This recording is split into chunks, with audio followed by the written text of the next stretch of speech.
बाजूला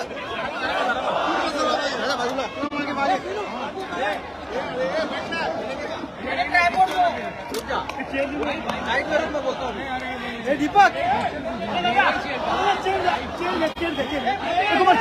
अरे मला बसायला लागेल ना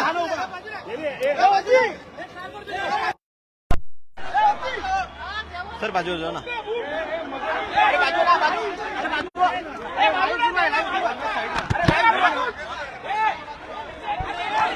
थांबा थांबा थांबा नाही बोलणार थांबा थांबा बोलले की घेतो मी थांबा अरे एवढं काय नाशिकला मी जाणार पुढे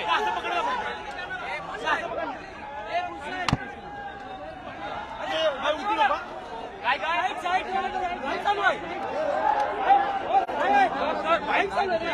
काय बाजूला बाजूला समोर बाजूला पकडा पकडा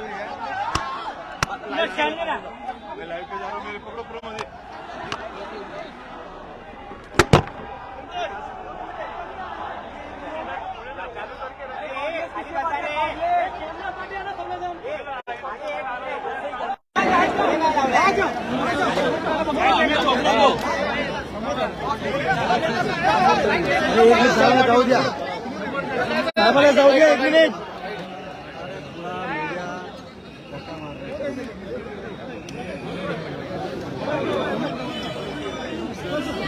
आवाज देऊ दे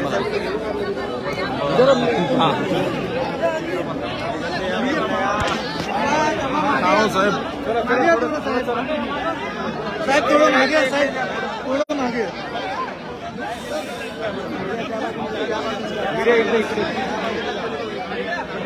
थोडं मागे आला चला चला या पाठी चला मागे मागे चला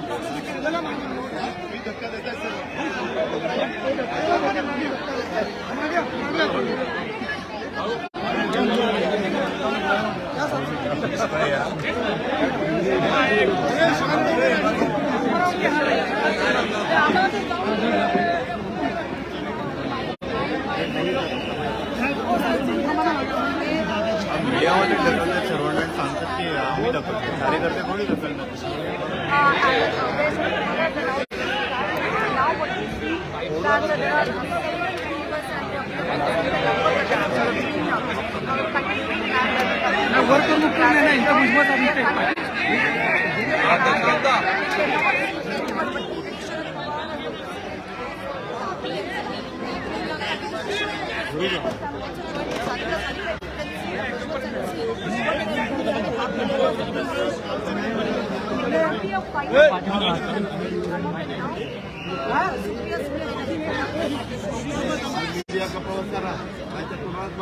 लाईव्ह नाही नाही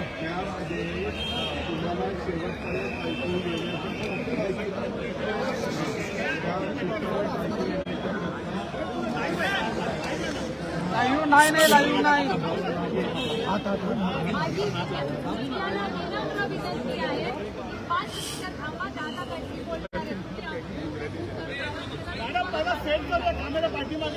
नंतर बोलूया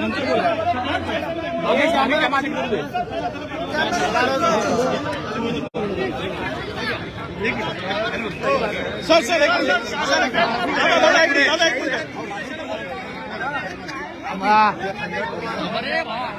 अरे थांबा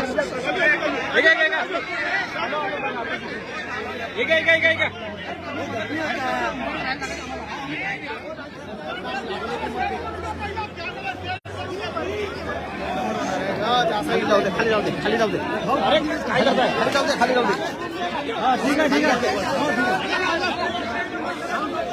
कमांडर खाली जाऊ दे नाही जागत नाही अरे मध्ये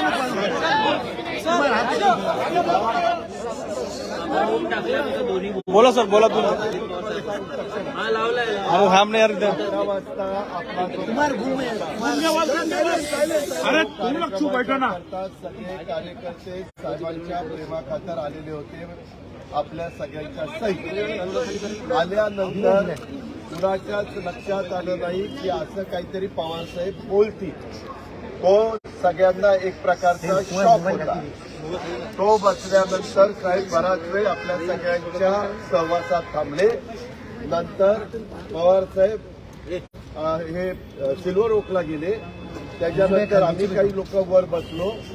त्या बसल्यानंतर पुन्हा आम्ही ठरवलं की बाबा तुम्ही काही आता उठायला तयार नाही, म्हणून पवार साहेबांनी स्वतः फोन करून सुप्रियांचे स्पीकरवर तुम्हाला ऐकवण्याचा प्रयत्न केला. तरी देखील आपला हट्टीपणा आपण सोडला नाही. तो तुमचा अधिकार आहे, त्याबद्दल मला काही बोलायचं नाही.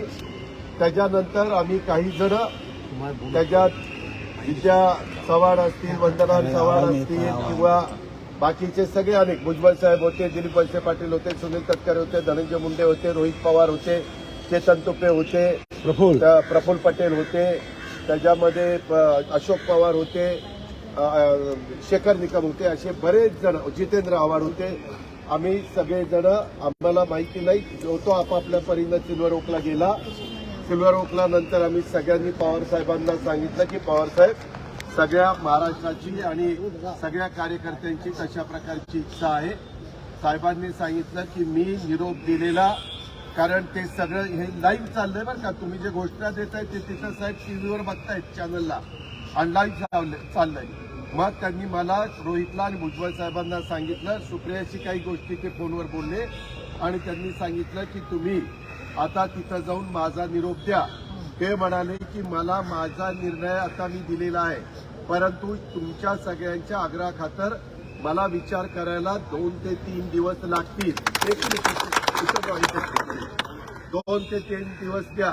आपण साहेबांना शेवटी दैवत मानतो, आपलं दैवतच म्हणतंय की 2-3 दिवस द्या. मात्र हे म्हणले मी विचार केव्हा करीन, इथले सगळे कार्यकर्ते आपापल्या घरी निघून जायचं. ते म्हणाले की इथं लाईव्ह मध्ये मला एक पण कार्यकर्ता दिसलेला हट्टीपणा करताना दिसला नाही पाहिजे, आणि तुम्ही जाऊन आपापलं काय नाश्ता पाणी जेवण खावण जे काही असेल ते करायचं. ते म्हणाले तुम्ही जर बसलेला दिसला तर मी माझा निर्णय बदलणार नाही. त्याच्यामध्ये हे एक सांगितलं. त्याचबरोबर मी आता ते मीडियाला पण आम्ही सांगू, तर महाराष्ट्रामध्ये उस्मानाबादच्या जिल्हाध्यक्षांनी राजीनामा दिला, बुलढाण्याच्या जिल्हाध्यक्षांनी राजीनामा दिला. हे राजीनामे सत्र ताबडतोब थांबवलं गेलं पाहिजे. त्यांनी असंही सांगितलं की मीडियाच्या मार्फत सगळ्या महाराष्ट्रातल्या कार्यकर्त्यांना आणि सहकाऱ्यांना आवाहन करा की कुणीही राजीनामा देण्याचं कारण नाही. हे सगळं पवार साहेबांची तासभर चर्चा करून आम्ही त्यांना म्हणालो की सर, ते म्हणाले की ते तसं सांगून त्यांनी सगळ्यांनी माझ्या म्हणण्याला प्रतिसाद दिला पाहिजे. माझ्यावर जर ते सगळे अवलंबून असतील तर त्यांनी माझं ऐकलंच पाहिजे, असा पवार साहेबांचा आपल्या सगळ्यांना निरोप आहे. माझी, सुप्रियाची, भुजबळ साहेबांची आणि रोहितची, आमची चौघांची तुम्हाला विनंती आहे की आता तो हट्टीपणा बरोबर नाही. अंकुशराव, तुम्ही पण इथं आहात, बाकीचे पण अनेक कार्यकर्ते इथं आहेत, तुम्ही सगळेजण. मी प्रत्येकाची नावं घेत नाही, परंतु प्रत्येकाने आता आपल्या आपल्या घरी जायला पाहिजे. मात्र ते म्हणले मला ह्याचा विचार करण्याच्या करता, कारण त्यांनाही देशातनं फोन येत आहेत, राज्यातनं फोन येत आहेत, काही जाऊन तिथं त्या ठिकाणी भेटत आहेत. ते म्हणले किंवा मला आता ह्या सगळ्या गोष्टीचा विचार करण्याच्या करता 2-3 दिवस हे लागतील. तेवढे दिवस मात्र तुम्ही त्या बाबतीमध्ये द्या. हे सगळं तुमचं भावनिक तुम्ही बोललेलं आहे. काहींचा बोलताना अश्रू अनावर झाले, काहींनी आपली आपली भूमिका मांडली. काहींना वाटलं की साहेब जर त्या पदावरून बाजूला गेले तर आम्हाला कोण वाली राहणार वगैरे वगैरे. त्या सगळ्या गोष्टींचं त्यांनी पण खूप गांभीर्याने या गोष्टी घेतलेल्या आहेत. माझी खरोखरच विनंती आहे, आम्ही सगळेच जण, मग साहेबांनी भुजबळांना मला रोहितला सांगितलं तुम्ही जावा. सुप्रियाला पण फोनवर बोलले, म्हणले तिला बाजूला घेऊन पण काही गोष्टी बोला, आणि त्या पद्धतीनं त्यांनी असा प्रकारचा निरोप हा तुम्हाला सगळ्यांना पवार साहेबांच्या परिवारातल्या जीवाभावाच्या कार्यकर्त्यांना दिलेला आहे. जीवाभावाच्या कार्यकर्त्यांनी आपण घरच्या कारभाराचं जसं ऐकत असतो, वडीलधाऱ्याचं जसं ऐकत असतो, आपल्या महाराष्ट्राची ती संस्कृती आहे, परंपरा आहे. त्या परंपरेला कुठं बाधा येईल, आपल्या साहेबांना कुठं त्रास होईल किंवा एवढा मी निरोप देऊन तिघांना पाठवून पण हे हट्टीपणा सोडायला तयार नाही, असं जर झालं तर ते म्हणले मग तुम्ही हट्टी आहे ना, तुम्ही माझेच कार्यकर्ते, मी डबल हट्टी आहे. मग तर म्हणले मी ऐकणारच नाही, असं त्यांनी सांगितलेलं आहे. तो निरोप आणि ह्याला साक्षीदार एक, आणि रोहित कुठे गेलं, रोहित एक, असं आम्ही तिघं होतो आणि आम्हाला तिघांना इथं पाठवलं. बाकीचे सगळेजण उद्या बघू ना, तिथं उद्या थांबलेले परवा आहेत. बघूया ना.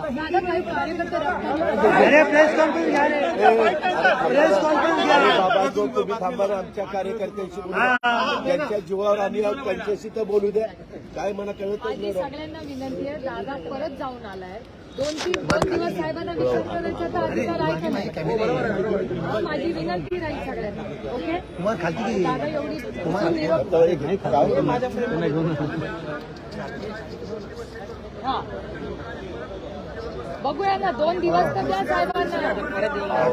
त्या संदर्भामध्ये साहेबांनी सांगितले 2 दिवस घ्या. नाही भाऊ, ज्या अर्थी साहेब 2 दिवस द्या म्हणतात त्या अर्थी काहीतरी त्यांच्या डोक्यामध्ये विचार असेल ना. कारण हाही विचार करताना त्यांनी ज्यावेळेस सगळ्यांच्या देखत सांगितला त्या अर्थी साहेबांचं जे आजपर्यंत प्रगल्भ असं व्यक्तिमत्व आपण पाहिलं तर साहेबांनी काय एका दिवसात हा निर्णय घेतलेला नाही, काहीतरी त्यांनी विचार करूनच घेतलेला असेल ना. म्हणून आमची विनंती आहे, आम्ही पवार साहेबांचा सांगावा तुम्हाला घेऊन आलेलो आहे. त्या सांगाव्याला आपण कृपा करून प्रतिसाद द्यावा. आणि आता किती तास झाले दादा? 6 तास झाले. हो. उपाशी बसतो. आमची विनंती आहे साहेबांना, तुम्ही सांगा हो उत्तमराव, 4 दिवसानंतर आम्ही काही पण करू.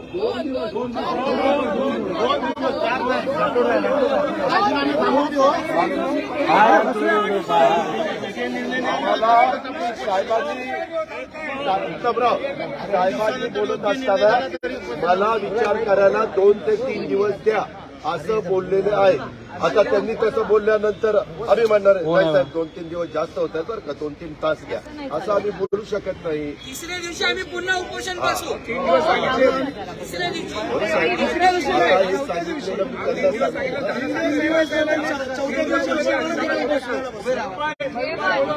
आणि हा पवार साहेबांना थांबरे बाबा दादा पवार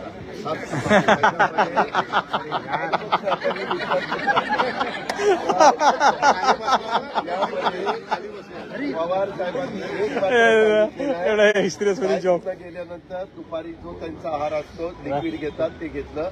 त्यांना त्यांचा कार्यकर्ता उपाशी राहिलेला अजिबात आवडलेलं नाही आणि ते म्हणले की ह्याचा मानसिक त्रास मला होईल म्हणून त्यांनी आम्हाला इथं पाठवलेलं आहे. माझी साहेबांच्या ऐकल्यावर तुम्हाला विनंती आहे, हे जे बोलतोय साहेबांना सांगा तुमच्यापर्यंत पोहोचवतोय की तुम्ही ऐका, त्याला प्रतिसाद द्या. आणि तुम्ही इथनं गेल्यावरच ते लाईव्ह दाखवणं बंद होती, नाहीतर ते तुम्ही म्हणता इथं आम्ही बसतो काय होत नाही, पण तिथं दिसतंय ना सिल्वर ओकला त्यांनी त्यांच्या तुम्हाला माहिती आहे त्यांच्या त्या ऑफिसमध्ये मोठा टीव्ही लावलेला, त्याच्यात ते सगळं दिसतंय. काय करता तेवढं तरी साहेबांचं आपण ऐकावं. आणि त्यांनी आम्हाला सगळ्यांना पाठवलेलं आहे तुमच्याकरता. चालेल चालेल चालेल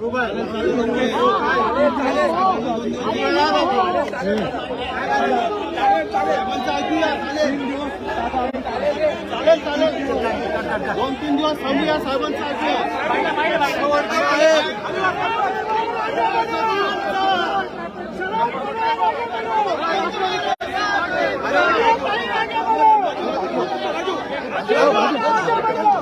अरे काय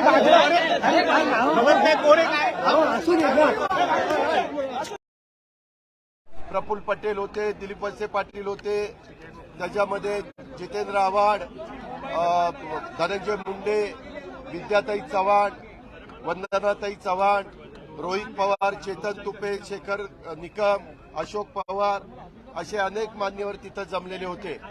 आम्ही सगळ्यांनी पवार साहेबांना काय कार्यकर्त्यांचं म्हणणं आहे आणि महाराष्ट्रात वेगवेगळ्या भागातनं काय फोन येत आहेत त्या सगळ्या गोष्टी सांगितल्या.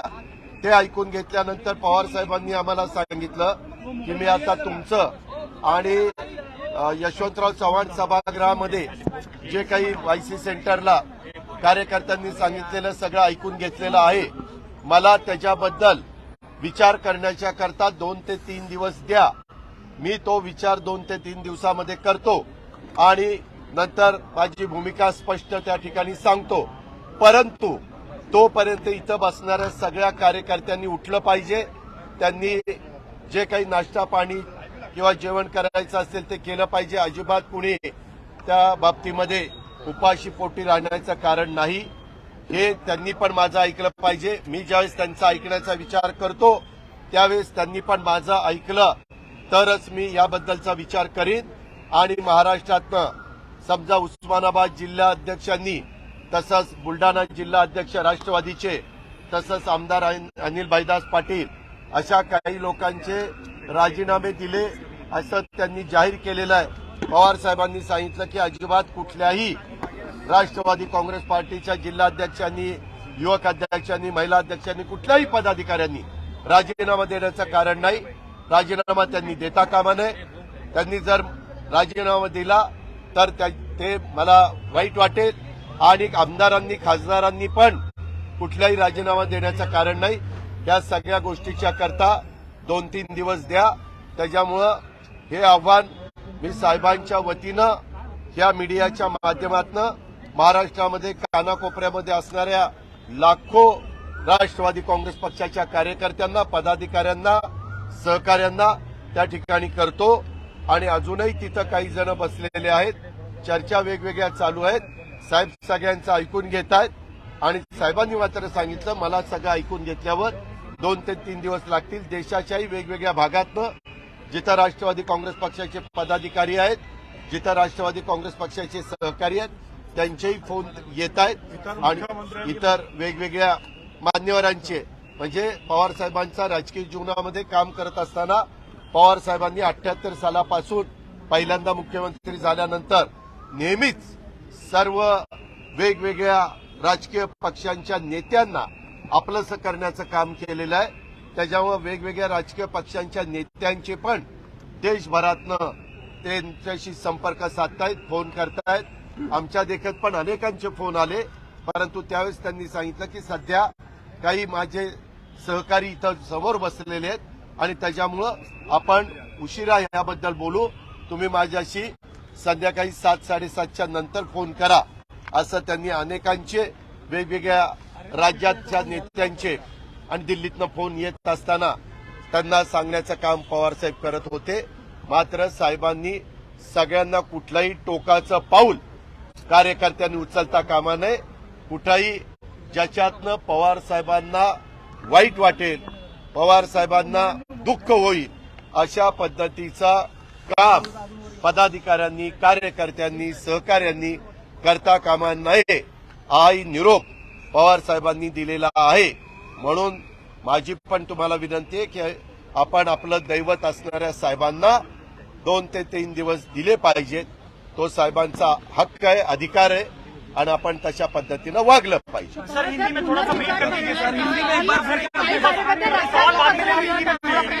आता एक मिनिट। अहो, पवार साहेबांना जे कोणी काही असं रक्तांनी पत्र वगैरे ते कुठलंही साहेबांना अजिबात आवडणार नाही। म्हणूनच आम्ही साहेबांच्या वतीनं सांगतोय आणि त्याचं सगळ्यांनी व्यवस्थितपणे अनुकरण करावं। कुणी मुंबईला यायचा प्रयत्न करू नये आणि कुणी ते आता ज्यांनी राजीनामे दिले त्याचा एकाचाही राजीनामा मंजूर केला जाणार नाही अशा पद्धतीच्या स्पष्ट सूचना साहेबांनी दिलेल्या आहेत आणि त्याकरता कुणी अजून नवीन प्रश्न निर्माण करू नका। पण साहेबांना विचार करण्याच्या करता कृपया 2 ते 3 दिवस त्या ठिकाणी द्या। कुठेही आंदोलन उपोषणाला बसलेत आणि कुठंतरी साखळी उपोषण चाललंय वगैरे वगैरे अशा पद्धतीने करता येणार नाही। कारण हा राष्ट्रवादी परिवाराचा प्रश्न आहे। आपला राष्ट्रवादी परिवाराचा प्रश्नाच्या करता सर्वसामान्य जनतेला, नागरिकांना ज्यांचा पक्षाशी संबंध नाही अशांना वेठीस धरण्याचं काही कारण नाही। त्याच्यामुळं कुणी काही आंदोलन किंवा रस्ता रोको किंवा आणखीन काही अशा प्रकारचं करता कामा नये या स्पष्ट साहेबांनी सूचना दिलेल्या आहेत। पवार आज दोपहर सुबह 11 बजे पवार साहब का एक जो उन्होंने पुस्तक लिखा है उसके बारे में एक कार्यक्रम था यशवंतराव चौहान प्रतिष्ठान में। वो कार्यक्रम में मेरे ख्याल से गिरीश कुबेर जी और अपने राजीव खांडेकर जी ऐसे अन्य लोगों ने भी अपने अपने विचार सबके सामने रखे और फिर बाद में लास्ट में पवार साहब उनका खुद का जो कहना है उसके बारे में इसके लिए वो बोलने के लिए उठे। तो बोलते बोलते हमें किसी को पता भी नहीं था, बोलते वक्त उन्होंने 1 मई 1960 से शुरुआत की और कल की तारीख थी 1 मई 2023। तब तक का थोड़ा सा जो कुछ आज तक हुआ उसमें से जो आप सबको साहब को बताना चाहिए था वो साहब ने बताया। हमें भी थोड़ा सा लगा कि साहब ने 1 मई 1960 से शुरुआत करके 1 मई 2023 तक क्यों आए साहब, लेकिन बाद में पता चला ये सब बताते वक्त साहब ने बोला कि मेरा एज अभी 83 हुआ है, कहीं ना कहीं रुकना चाहिए, इसीलिए पार्टी का जो जिम्मेवारी है प्रेसिडेंटशिप की वो मैं उसका इस्तीफा दे रहा हूं। और उन्होंने एक कमेटी डिक्लेयर की और वो कमेटी ने बैठकर साहब के बाद उस जगह किसको बिठाना है उसके बारे में चर्चा करनी चाहिए, ऐसे पवार साहब ने बताया। ये कोई भी राष्ट्रवादी कांग्रेस पार्टी को लीडर को अच्छा नहीं लगा, या जितने भी कार्यकर्ता आए थे उनको अच्छा नहीं लगा, जो भी बाकी के सुनने के लिए आए थे किसी को भी वो अच्छा नहीं लगा। और कोई रोने लगा, कोई अपना मन की बात वहां कह नहीं सका, ऐसा सब हुआ। वो सब साहब देख रहे थे, साहब ने सब देखा। उसके बाद पवार साहब घर पे चले गए सिलो रोड पे, और वहां जाने के बाद हम कुछ लोग ऊपर बैठे थे। ऊपर बैठने के बाद 4 साढ़े 4 बजे हम भी वापिस सिलो रोड चले गए। वहां भी 15-20 लीडर लोग बैठे थे और सबने साहब को बताया कि साहब कार्यकर्ता बहुत नाराज हुआ है, कार्यकर्ता को कहना है कि आप प्रेसिडेंट रहो और एक्टिंग प्रेसिडेंट किसी को बनाओ, यानी कार्याध्यक्ष बनाओ, और वो काम करेंगे, आप उसको आशीर्वाद देंगे, पार्टी का भी काम चलेगा। साहब ने उसके बारे में सबका सुनने के बाद उन्होंने बताया कि अभी आप भुजबल साहब, मैं भुजबल साहब और रोहित पवार उसको बताया कि आप तीनों वहां जाओ, सुप्रिया के साथ बात करो और मेरा जो मैसेज है वो सब कार्यकर्ताओं को दो कि आप यहां से जो बैठे वहां से अपने अपने घर चले जाओ। आपकी जो मांग है कि मैंने इस्तीफा वापस लेना चाहिए, उसके लिए मुझे 2 से 3 दिन सोचने के लिए वक्त कार्यकर्ताओं को देना पड़ेगा। कार्यकर्ताओं ने मेरा सुनना चाहिए और ये यहाँ से कार्यकर्ता उठ के अपने अपने घर जाए, वहाँ घर जाके खाना खाए, नाश्ता करे। जो भी उन्होंने आज सुबह तक कुछ नहीं किया, वो उसको उनकी तबीयत के लिए भी वो ठीक नहीं है, इसीलिए उन्होंने वैसा हमें बताया है और वैसा आह्वान हमने सबको किया है। और उन्होंने एक बताया, अगर ये मेरा मैसेज देने के बाद कार्यकर्ता अगर नहीं उठे तो मैं उनका सुनने वाला नहीं हूं। अगर उनका मैंने सुनना चाहिए ऐसा कार्यकर्ताओं को लगता है तो उन्होंने मुझे 2-3 दिन देना चाहिए, और फिर मैं मेरा जो भी है सब सुनने के बाद मेरा जो कहना है वह कह दूंगा। Number 1।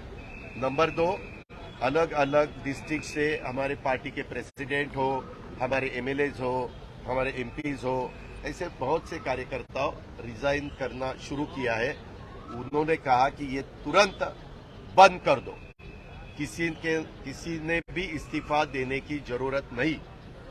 Age a Rashtravadi Congress Party एक परिवार के नाते सबने मेरा सुनना चाहिए और 2-3 दिन दे दो। मैंने भी सबके सामने ये रखते हुए मैंने खुद ने 7-8 दिन सोचा और सोचने के बाद मैंने वो मेरे मन की बात लोगों के सामने, कार्यकर्ताओं के सामने रखी है। इसीलिए ऐसा रिएक्शन आएगा ऐसा मुझे लगा नहीं, लेकिन अभी वो सब मैंने देखा है, इसीलिए 2-3 दिन लेकिन रुकना चाहिए, उनको फुर्सत देनी चाहिए, उनको वक्त देना चाहिए। उसके बाद वो सबका सुनकर ठीक तरह से डिसीजन देंगे। कार्याध्यक्षाबाबत काही प्रपोजल दिलं की नहीं, अभी पवार साहब ने जो बताया और हम वहाँ सब बैठे थे, हमने सबने मांग की कि साहब आप भी प्रेसिडेंट रहो, आप ही पहले जैसा ही अपना पार्टी का जो काम है वो चलने दो, ऐसा उनको हमने बताया। और सब कार्यकर्ताओं का मैसेज भी उनको दिया है, उनको भी मोबाइल पे मैसेज आ रहे, फोन आ रहे, सब कुछ आ रहा है। पहले से ही पवार परिवार को बताया गया, परिवार के सदस्यों को बताया गया था कि हमें नहीं, किसी को नहीं बताया था। नहीं बताया था। कितना बड़ा शौक आहे क्या आपने कहा कि 1 मई को रेजिग्नेशन देने वाले थे, पर महाविकास आघाडी की सभा किसने बताया? आपने बताया सर, हाँ, बताया था अंदर एक का? महिना सांगणार होता पण काल किसको बताया? मी काय किसको बताया? मी आमच्या कार्यकर्त्यांना 1 मेलाच आम्ही नहीं नहीं नहीं पण नहीं, वज्रमुठवर मैंने किसी को नहीं बताया, ये सब रॉन्ग है। क्या कुछ भी बात, अरे मेरा पीछा छोड़ दो बाबा, ये बार बार मेरे ही क्या पीछे लगे, ऐसा कुछ नहीं बताया।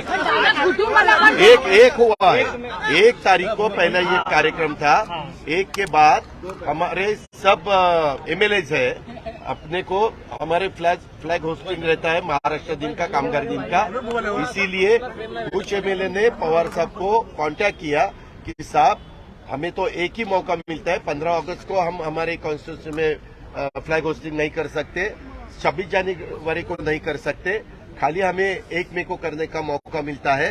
तो आज हम यहाँ करके बंबई वापस आने के लिए शाम हो जाएगी, तो आज के बजाय आप 2 तारीख को लो। तो पवार साहब सोचा कि ठीक है, उनकी मांग डिमांड तो ठीक है, इसीलिए उन्होंने 2 तारीख को रखा।